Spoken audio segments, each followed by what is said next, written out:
It's day 52. Your community has survived what most didn't. You have food. You have fuel. You have skills circulating through a network of people who trust each other, who keep their word, who show up when it matters. You built something real. And then, on a Tuesday morning, 3 people appear at the edge of your neighborhood. You don't know them. They don't live here. But they've clearly been watching, because they know exactly where your trade market is. They know roughly what time it opens. And the way they're standing, loose formation, unhurried, eyes moving across the space with a specific assessment of people who have already made a decision and are now just calculating the details. They aren't lost. They aren't asking for directions. They want what you built. And here's a question that will determine whether your community survives the next 30 days. Do you know what to do right now? Not in theory, not from a book, not from a YouTube video. You have to remember, right now, in the next 90 seconds. Because Gen X faced this moment, repeatedly, across decades of economic disruption and community building. And they developed a protocol so precise, so psychologically sophisticated, and so consistently effective that communities which used it survived external pressure intact, while communities that didn't survive at all. Here's what most people think they'll do when strangers show up at the edge of their survival community. Some think they'll be welcoming, open the gates, share what they have. Because human beings deserve help and generosity is a core value. Others think they'll be hard, close the gates, show strength, because weakness invites exploitation and survival requires ruthlessness. Both responses are wrong. And both responses, in documented post-disruption scenarios, have destroyed more communities than the external threats themselves ever did. Here's why. The welcoming response assumes that generosity is always safe. It isn't. In a resource-scarce environment, unlimited openness is not a virtue. It is a signal that your community either has more than it needs or doesn't understand the mathematics of scarcity. Either reading invites exploitation. And once a community is known as the one that opens its gates without assessment, the line outside that gate grows until the community collapses under the weight of what it cannot sustain.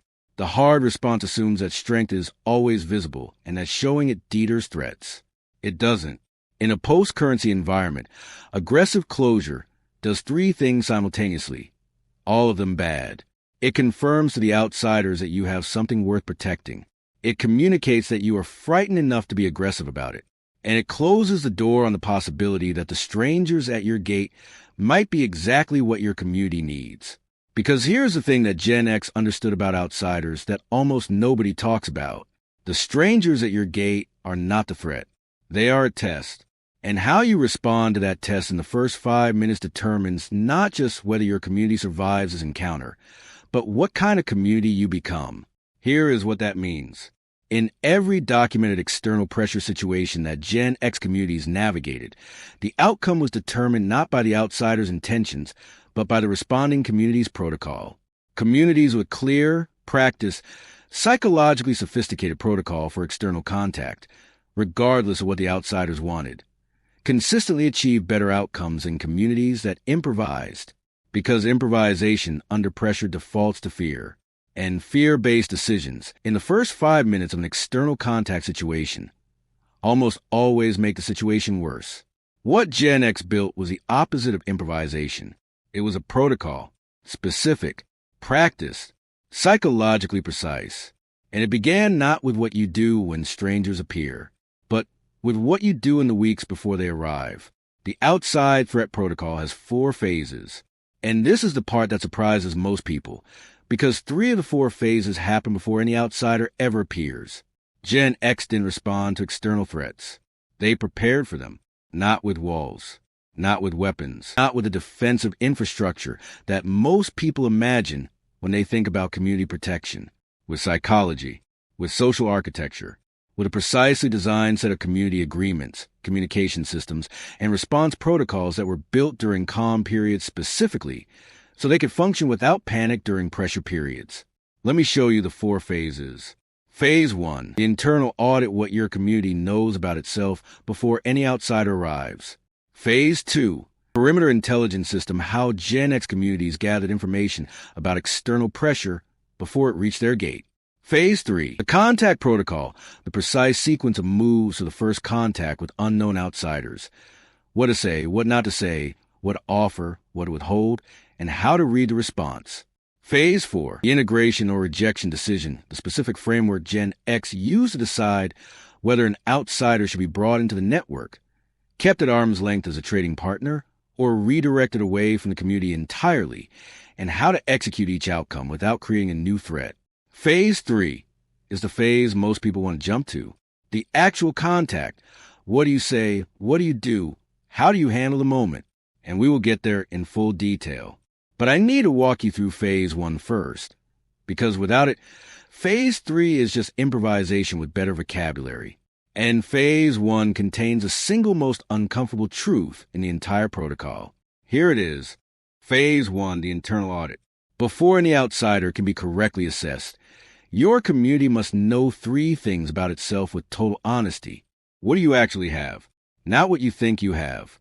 Not what your most optimistic inventory suggests. What you actually have in food, in fuel, in medicine, in skills, in trust, in the specific capacity of your network to absorb pressure without fracturing. This audit must be honest to the point of discomfort, because communities that overestimate their own resilience make one of 2 fatal errors in external contact situations.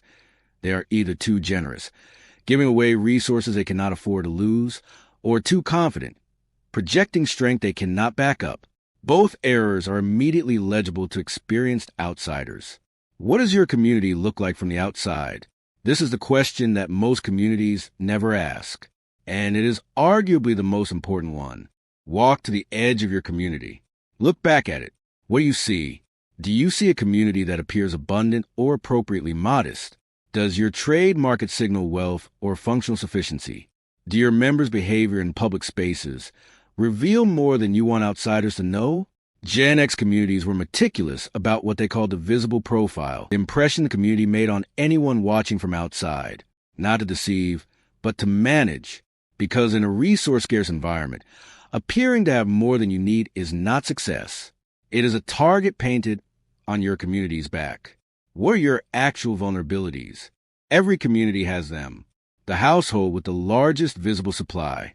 The member whose emotional state makes them likely to overshare information with strangers. The time of day when the community is least coordinated.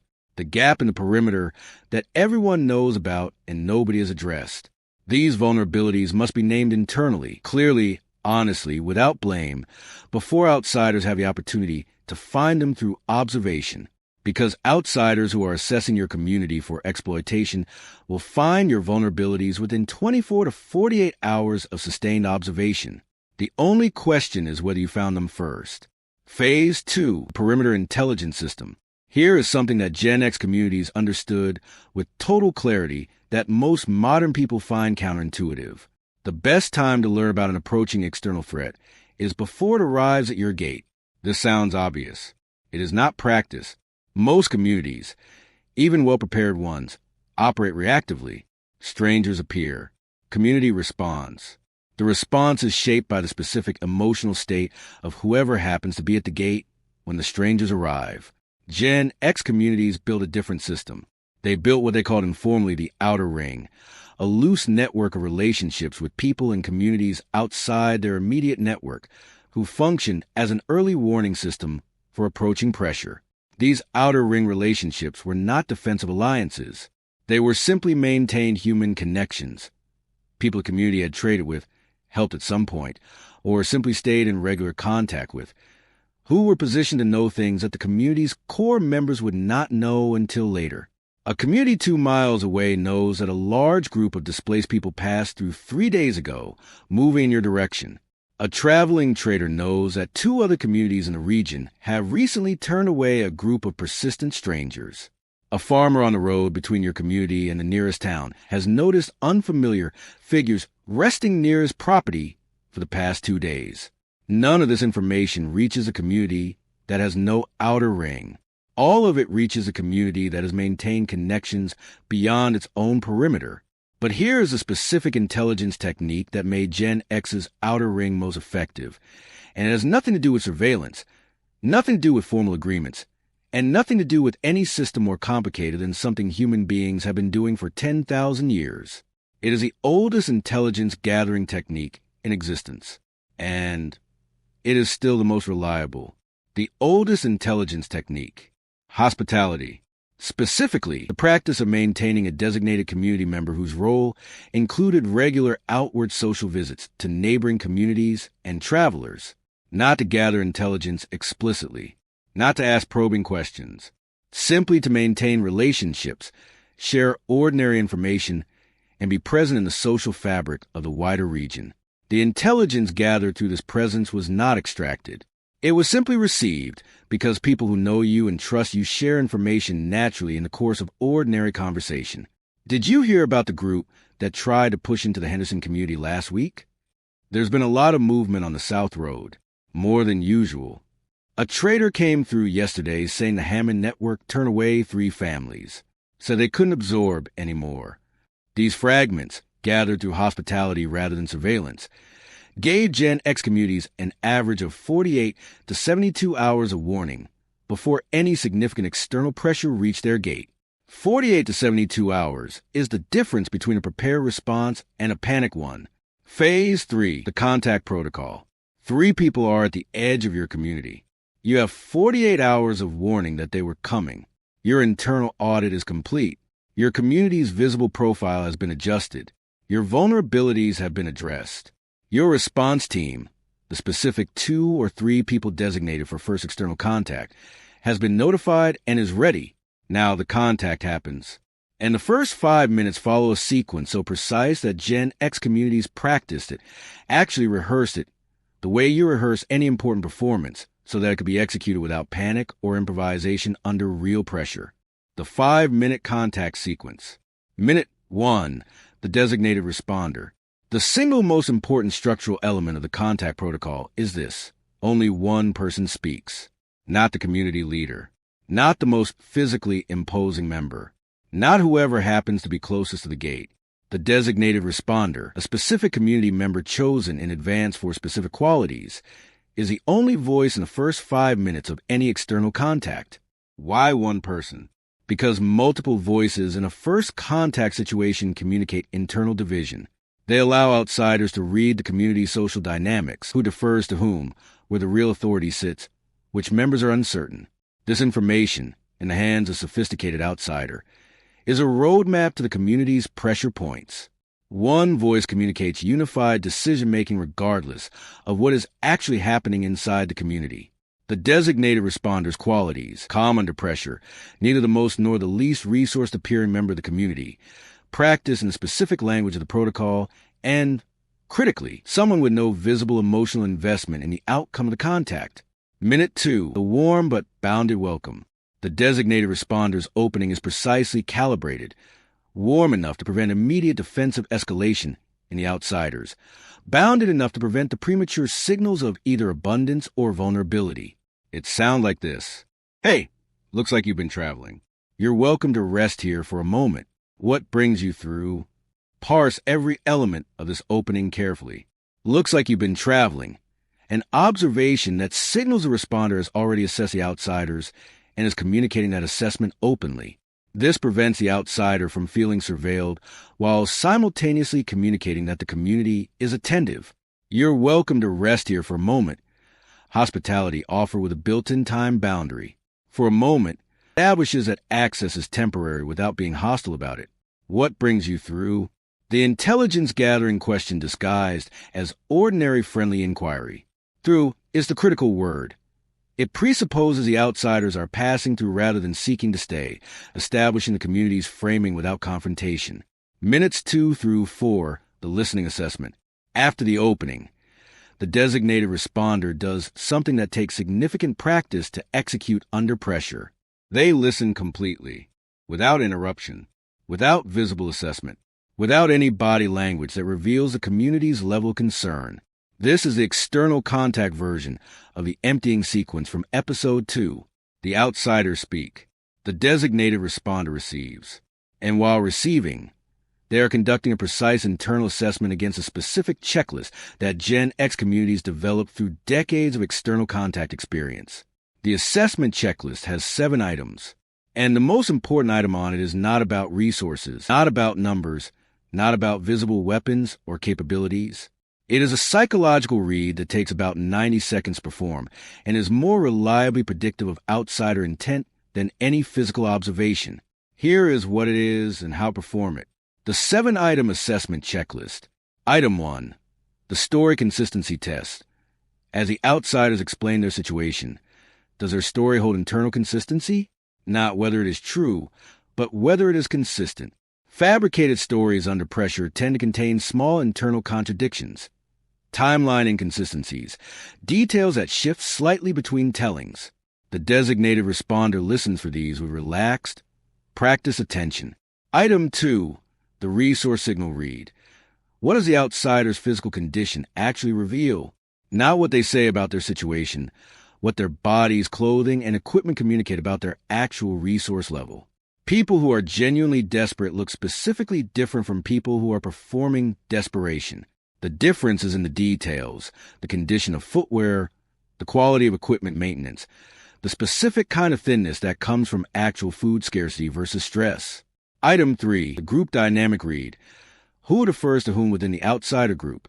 In a group of 3, there's always a primary decision maker, always a secondary assessor, and usually a member who is less invested in the outcome. The primary decision maker's eyes tell you the most about intent. The secondary assessor's eyes tell you the most about capability.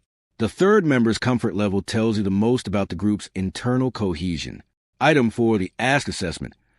What are the outsiders actually asking for? Specifically, is what they are asking for proportionate to their stated situation? A group claiming severe resource depletion, asking for a small amount of food and information about the road ahead, is internally consistent. A group claiming severe resource depletion, whose first ask involves detailed information about the community's layout or population, is not. Item 5. The response boundary test. The designated responder introduces one small, low-stakes boundary during the conversation. Something natural, something ordinary. We keep our market hours pretty limited these days. How do the outsiders respond to this small boundary? Genuine travelers accept small boundaries without pressure. People assessing for exploitation test boundaries. Push gently. Watch the response. Note where the flexibility is. Item 6. The time orientation read. Are the outsiders talking primarily about where they came from or where they're going? People genuinely in transit talk about destination. People considering settlement talk about origin, their previous community, what went wrong, why they left. This distinction predicts whether the contact will be a brief exchange or a prolonged negotiation. Item 7. The psychological need read. This is the most important item. Beneath every outsider interaction, regardless of what is being asked for on the surface, is a psychological need being expressed. Is the primary need safety, resources, connection, validation, information? The psychological need determines what kind of response will satisfy the outsider and close the contact cleanly, regardless of whether the community ultimately chooses integration, arm's-length trading, or redirection. Minute 5. The provisional response. After the listening assessment, the designated responder delivers what Gen X called a provisional response. Not a yes, not a no, a specific, warm, bounded acknowledgement that neither commits the community nor closes a door. It sounds like this. I appreciate you being straight with us. Here's where we are. We make decisions like this together, not on the spot. Give us until this evening, and we'll have a real answer for you. There's water over there, and you're welcome to it while you wait. Every element is precise.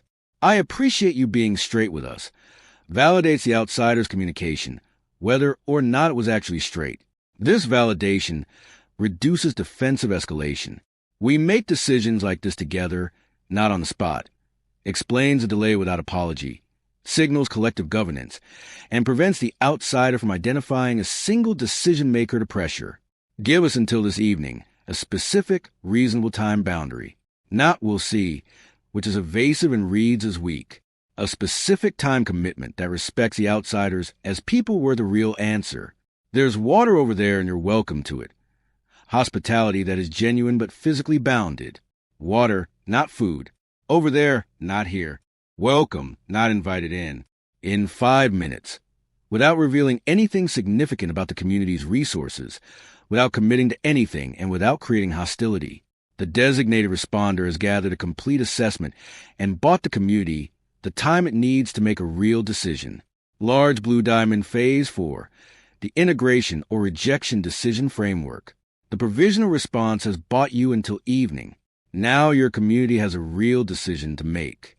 And Gen X had a specific framework for making it, one that prevented the two failure modes that destroyed most communities in this situation: impulsive generosity and fear-based ejection. The framework asks 3 questions, in this order, without skipping. Question 1, what does this community actually need? Not what the outsiders want, what your community needs. Are there skill gaps in your network that the outsiders might fill? Is your network at full capacity? Or is there room for additional members whose contributions would strengthen rather than strain it? Could a trading relationship with this group, kept at arm's length, provide access to resources or information your network currently lacks? This question reframes the entire decision from defensive to strategic. The outsiders are not just a threat to be managed. They are a potential resource to be assessed. Question 2, what does the evidence suggest about their intent? Based on the 7-item assessment checklist, what is the most likely intent of this group? Not the worst-case scenario, which fear always provides in abundance. The most evidence-supported reading of the specific signals observed in the contact. Gen X communities train themselves to answer this question with the same discipline a doctor uses to diagnose, based on evidence, not anxiety. Question 3, what outcome can this community execute cleanly? This is a question most frameworks skip, and its absence is why so many community decisions fail in execution, even when they are correct in theory. A community that decides to integrate outsiders, but has no clear integration protocol, will create internal friction regardless of how good the outsiders are. A community that decides to reject outsiders, but has no clear, dignified rejection protocol, will create external hostility regardless of how justified a rejection is. The decision is only as good as the community's ability to execute it cleanly, with dignity, with clarity, and without creating a new problem in the process of solving the current one. And here's a rejection execution. The specific language Gen X used to redirect outsiders away from the community, without creating hostility, without revealing vulnerability, and without closing the door on a future relationship that might one day be valuable. Because how you say no in a survival community determines whether the person you said no to becomes a future ally or future threat. The dignified rejection. We talked it through. We're at capacity right now, genuinely, not as an excuse. What I can do is tell you that the Riverside group, about 4 miles east, has been expanding. They might be a better fit for where you are. Safe travels. And if things change on either end, the door isn't permanently closed. Parse this carefully. We talked it through. Signals collective decision prevents the outsider from reapproaching individual members to overturn the decision. We're at capacity right now, genuinely, not as an excuse. The specific phrase, not as an excuse, does enormous psychological work. It preemptively addresses the outsider's likely internal narrative that they're being rejected for other reasons, replacing suspicion with plausible truth. What I can do is tell you, redirects from what is being withheld to what is being offered. The outsider leaves with something, information, a direction, a specific referral, rather than nothing. The door isn't permanently closed. The most strategically important sentence in the rejection, because in a survival network environment, the group you reject today may have something you need in 6 months. Permanent doors are a luxury of abundance. Provisional doors are the architecture of survival. Let's make this immediately usable. The Outside Threat Protocol Implementation Guide. This week, Phase 1. Conduct your internal audit. Honestly, uncomfortably. All 3 questions. What do you actually have? What does your community look like from outside? What are your actual vulnerabilities? Write the answers down. Share them with your core network only. Use them to make 3 adjustments to your visible profile before any outsider assessment becomes possible. This month, Phase 2. Identify your outer ring. Who do you have meaningful contact with outside your immediate network? A neighboring community, a traveling trader, a farmer on the main road, a family member in a different neighborhood. Make deliberate contact with 3 to 5 of these people, not for intelligence, for relationship. Share something useful. Ask about their situation genuinely. Maintain the connection. The intelligence will come naturally. It always does. Before the end of the month, Phase 3. Designate your contact responder. Choose one person. Discuss the protocol with them. Practice the opening. Looks like you've been traveling. You're welcome to rest for a moment. What brings you through? Until it comes naturally under simulated pressure. Practice the provisional response. Practice the 7-item assessment checklist until it can be run internally in 90 seconds without reference to a list. As a community. Phase 4. Have the integration decision conversation before you need it. What are your community's actual capacity limits? What skill gaps exist that an outside addition might fill? What would a dignified rejection sound like in your community's specific voice? These conversations are uncomfortable to have in calm times. They are impossible to have correctly in the first 5 minutes of an actual external contact situation. Have them now. Now, you have the protocol. You have the 4 phases. You have the contact sequence, the assessment checklist, the provisional response, the dignified rejection. You are significantly better prepared than almost any community you will encounter. And I need to tell you something that will be uncomfortable to hear. The protocol can be used against you, not by the strangers at your gate, by the people inside your community who don't know it's being used. Here is a specific vulnerability that Gen X discovered, not through theory, but through watching it happen in community after community. When a well-prepared community with a functioning outside threat protocol encounters an external pressure situation, the members who know the protocol execute it correctly. The members who don't know the protocol, and in most communities, that is the majority of members, respond instinctively. And instinctive responses to outsiders, as we established at the beginning of this video, default to 2 failure modes: impulsive generosity or fear-based rejection, which means that a community can have a perfect protocol executed perfectly by its designated responder, and have it completely undermined by a well-meaning community member who invites an outsider into a private space before the assessment is complete, or a frightened member who makes a threatening gesture that communicates aggression when the protocol was designed to communicate calibrated openness. The protocol only works if the whole community knows it exists, understand their role within it, and has agreed to defer to the designated responder in external contact situations. This is not about control. It is about coordination.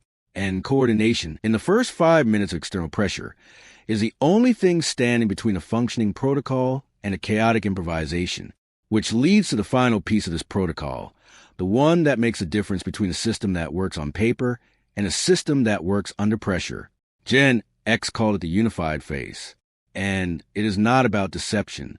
It is about the specific community agreement that prevents individual fear from overriding collective preparation. Here is exactly what it is and how to build it.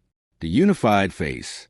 The unified phase is a community agreement made in advance in calm conditions about how every member behaves during an external contact situation. It has 4 components. Component 1.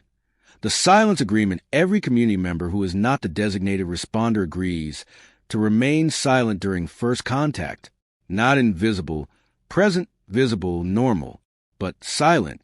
One voice, one message. No information leaking from secondary members who haven't run the assessment checklist. Component 2. The normal activity agreement during first contact. Community members who are not directly involved continue their ordinary activities at a slightly reduced pace, not performing normality aggressively, which reads as staged and communicates anxiety. Just continuing. The specific message this sends outsiders. This community is functional enough that not everyone needs to stop when strangers arrive. Component 3. The debrief agreement within 1 hour of any external contact, regardless of outcome. The full core network convenes for a debrief. What was observed, what was said, what the assessment suggested, what decision was made and why. This debrief serves 2 functions. It ensures the full community understands every external contact situation, and it continuously improves the community's assessment capability through collective intelligence. Component 4. The post-contact watch for 48 hours after any external contact. Regardless of how well it went, a designated community member maintains elevated awareness of the community's perimeter. Not paranoid surveillance, just a specific heightened attention of someone who knows that the 48 hours after first contact is when outsiders who are assessing for exploitation do their most careful observation. Gen X communities that practiced all 4 components of the unified phase had a dramatically lower rate of successful external exploitation than communities that relied on the designated responder alone. Because a protocol executed by one person is a technique. A protocol practiced by an entire community is a culture. And culture, in a survival environment, is the most durable form of protection that exists. Let's end with what this is really about, because it isn't really about strangers at your gate. It isn't really about assessment checklists and designated responders and provisional responses. It's about the question every community must answer about itself. What kind of place are we? Are we a place that closes because it is afraid, that rejects because it cannot bear the complexity of assessment, that turns away everything it doesn't recognize because recognition feels safer than evaluation? Or are we a place that engages because it is prepared, that assesses because it respects both its own survival and the humanity of whoever is standing at its gate, that says yes when yes is supportable and no when no is necessary, and knows the difference because it did the work to know? Gen X communities that survived external pressure intact were not the most fortified. They were not the most armed. They were not the most closed. They were the most prepared. Prepared to engage. Prepared to assess. Prepared to welcome when welcoming was wise and redirect when redirecting was necessary. Prepared to execute both outcomes with dignity. Because they understood that how you treat the person you turn away is as important as how you treat the person you welcome in. Because the person you turn away today is watching. And they are talking to other people. And in a survival network environment, your community's reputation extends far beyond your perimeter. The communities that Gen X built, the ones that are still standing in the documented historical record of every economic disruption, every post-currency period, every moment when institutions failed and human beings had to rebuild from the ground beneath their feet. Those communities were known as places that were fair, not soft, not hard, fair, fair in their assessment, fair in their decisions, fair in their treatment of the people they welcomed and the people they redirected. That reputation, built through the consistent application of the outside threat protocol, was worth more than any wall, any weapon, any visible display of strength, because reputation travels. And a community known for fairness attracts exactly the kind of outsiders it wants, skilled, honest, genuinely seeking contribution rather than extraction, while quietly, consistently, effectively discouraging exactly the kind it doesn't. That is what Gen X built. That is what you now carry. 3 episodes. 3 complete systems: the barter economy, the conflict resolution protocol, the outside threat protocol. You are no longer unprepared. In the final episode of this series, episode 4, we bring everything together, the complete Gen X survival code, not as separate systems, but as a single integrated architecture for living with full sovereignty in a world that no longer has the infrastructure most people depend on. And the final episode contains the one piece we have not yet covered, the piece that determines whether everything you build in episodes 1 through 3 lasts for a year or lasts for a generation. If you want to be there, you know what to do.